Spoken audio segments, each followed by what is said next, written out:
Olá, pessoal, sejam muito bem-vindos à Escola do Conhecimento. Sou a Sandra Luz, mais uma vez aqui com você, para a gente trocar ideias, conversar, né? Falar sobre coisas que nos tragam conhecimento, despertares, novas visões de mundo. Eu estou aqui com a publicação Oráculo da Noite, né? Que está aqui para vocês verem, o Oráculo da Noite de Siddhartha Ribeiro, que fala sobre a questão dos sonhos.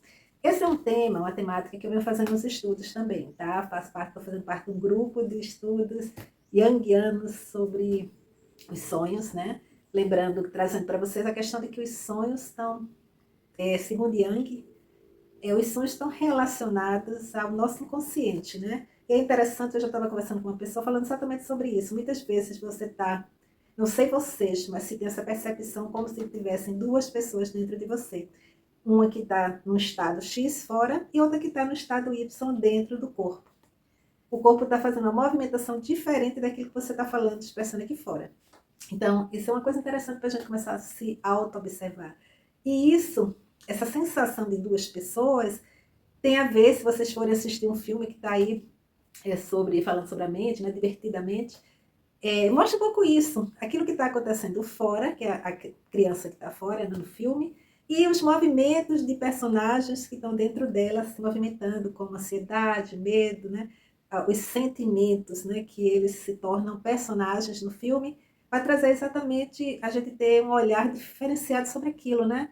Que é nossas células lá dentro do corpo, como elas se movem, elas são seres vivos, então elas têm uma movimentação delas ali, e aí a gente puxa para o inconsciente. Então eu tenho uma mente consciente, uma mente inconsciente, e o inconsciente ele está captando energias, ele está captando o mundo e botando naquele espaço de armazenamento, backup ali. E o que eu acho aqui fora, essa que está aqui falando, ela age por aquilo que ela vê nesse mundo, né? Conscientemente, mas muitas vezes ela pode trazer coisas que a gente vai chamar de gatilhos, que está no inconsciente, porque também o inconsciente foi colecionando, se nutrindo de outras coisas. Essas outras coisas que estão normalmente no inconsciente, elas também podem ser representadas e se abrir no sonho. A gente dorme, mas esse inconsciente é como se ele desperta. E ali ele vai se traduzir, se embaralhar, se envolver, se divertir, caminhar, surgir, ressurgir ou não fazer nada disso, através do sonho. Vamos ter sonhos que a gente vai dizer, são sonhos que revelam alguma coisa, são sonhos que têm algum significado, são pesadelos, são sonhos que nos assustam. Ontem eu vi alguém citando, eu não vou citar o nome da pessoa, de uma personalidade, falando sobre José do Egito, que se inspirava em José do Egito. E quando fala do José do Egito, o menino José, naquele contexto, ele, junto com os irmãos, ele chegou para os irmãos, ainda menino, e disse que estava tendo um sonho, onde ele era grandioso, e os irmãos se ajoelhavam perante ele. E aquilo fez com que os irmãos ficassem com muita raiva e achando que ele estava sendo muito petulante, né? E a gente tem muito isso. Quando alguém se sobressai ou diz, eu sou isso, aí existe um outro campo de energia que vai dizer, metido, tá metido, só quer ser o máximo. Mas isso também a gente tem que entender que é o autogovernar-se. Todos deveríamos nos achar maravilhosos. Todos nós mesmos, a gente precisa se amar, né? Aí a gente puxa aquele ponto, eu tenho que me amar para que os outros me amem.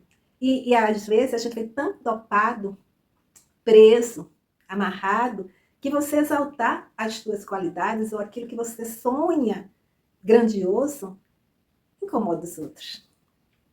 Mas isso a gente vai precisar reaprender nas nossas vidas, né? Se a gente ensina um pai e uma mãe a ter uma visão diferente, vai passar para o filho uma visão diferente. Então a gente precisa reaprender a se autogovernar. Eu queria também trazer um pouco, ontem eu tive um sonho. E às vezes, normalmente, pode ser que todas as noites estejamos sonhando, mas muitas vezes não nos lembramos, né? O sonho pesado, talvez a gente chegue a nem lembrar. Mas ontem, especificamente, eu tive um sonho, né?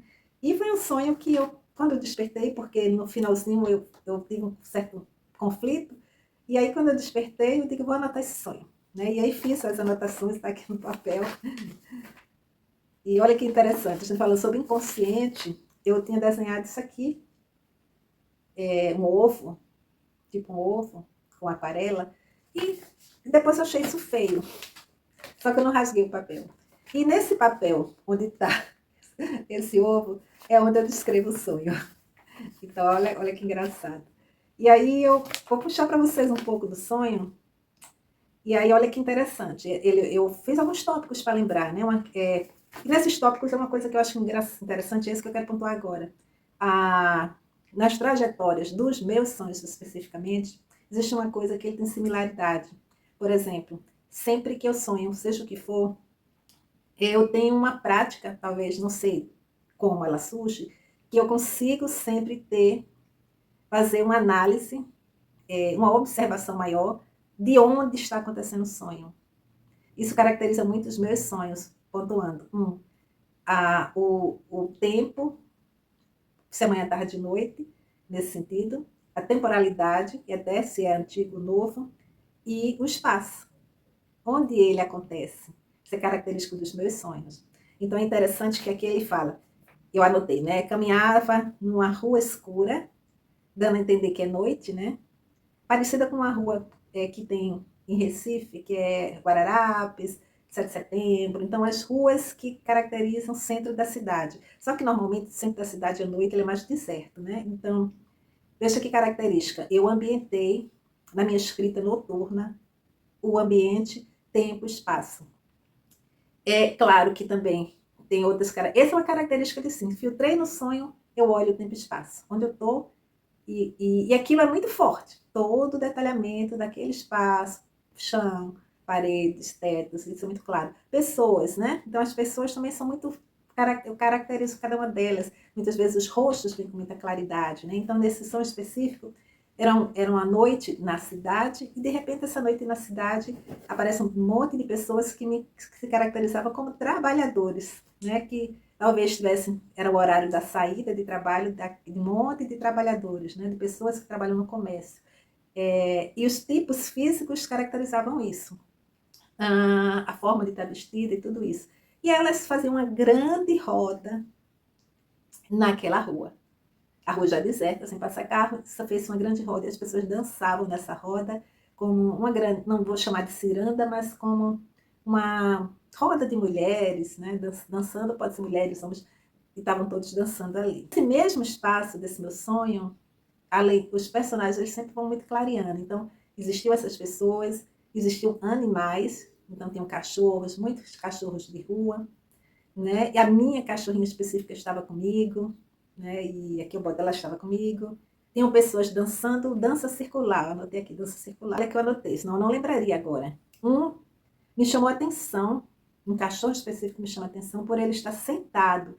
E ele estava sentado como um Buda, né? Ele estava sentado. Então, no sonho, ponto 1, espaço-tempo, localização, as pessoas que estão participantes ali. E aí vem as simbologias. Um animal com símbolo de Buda, né? No formato sentado no espaço como Buda, e ele estava dentro de uma redoma que era tipo um vaso. Então são tópicos, símbolos que podem não dizer nada, um sonho louco, mas também se alguém quer tentar fazer uma representação simbólica daquilo, tentar entender por que isso. Mas a gente traz, se a gente está falando disso, inconsciente, a gente traz esse escrito, quando a gente lembra, e traz essa possibilidade de pensar nesses símbolos, uma forma de que essa simbologia pode me remeter a alguma coisa, alguma lembrança que está no meu inconsciente, algo que eu preciso resgatar, que eu preciso ver, rever, que não está bem resolvido, que durante a semana ou um período aquilo me chamou a atenção. E aí eu posso fazer N representações. Como o cachorro está sentado como se fosse um Buda, é um formato de assentamento que o cachorro não faz. Mas, ao mesmo tempo, como eu tenho caminhado, assim, um tempo atrás, você tem vídeo meu aí visitando um abrigo de cachorros, talvez esses cachorros estejam relacionados a essa minha visita também, né? E o específico, como eu vi um cachorro também especificamente, com cuidados, que ele tinha se esfaqueado e estava deitadinho, pode representar esse próprio cachorro no outro espaço, já sentado, já com outra característica. Olha, os sonhos é assim. Então vamos lá, vamos fazer o grande resumo do que eu acabei de falar. A gente tem uma mente que é consciente, uma mente que é inconsciente. O inconsciente é ele guarda muitas referências de coisas que não foram muitas vezes mastigadas, desenvolvidas, relacionadas, e aí transita a uma mente, uma capacidade de armazenamento mental com coisas que podem reconstruir história, que pode modificar nossas vidas, que pode nos levar de um ponto a outro, que pode nos fazer pensar, que pode nos fazer refletir, uma série de coisas, né? Porque pode também nos tornar assustados ou medrosos, porque são coisas que também nos assustaram e ficou lá guardadinha, então ela vira uma sinapse cada vez que a gente se assusta novamente com alguma outra coisa. Então vamos lá, mente consciente, mente inconsciente, né? Nesses dois pontos. O sonho nos faz coabitar na mente consciente e muitos dos sonhos estão relacionados com esse armazenamento de coisas, de fato, de situações que não mastigamos ou que não projetamos para a mente consciente e tudo mais, né?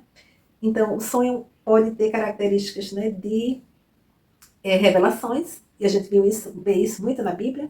Também pode ter característica de só soltar coisas que precisavam ser soltas, né, para evaporar aquilo, tanto que os pesadelos, né, nos trazem muitos sustos, e por aí vai. Existem estudos, né, que se referem a questões dos sonhos, que analisam os sonhos, psicanálise e tudo mais, que trabalha a questão dos sonhos, né, esse é um ponto. Precisamos entender. E aí o que eu trago nessa minha fala aqui é um pouco o meu contexto de sonho, né, o sonho que eu tive, e como eu relaciono, e as características que normalmente os meus sonhos têm, que vão em 3 pontos, né, desde a localização, eu tenho muita facilidade de depois na transcrição do meu sonho, relacionar tempo e espaço, um ponto. 2, quem são os personagens? Eu acho que todo mundo tem essa mesma situação de relacionar o caminho, personagens envolvidos, né?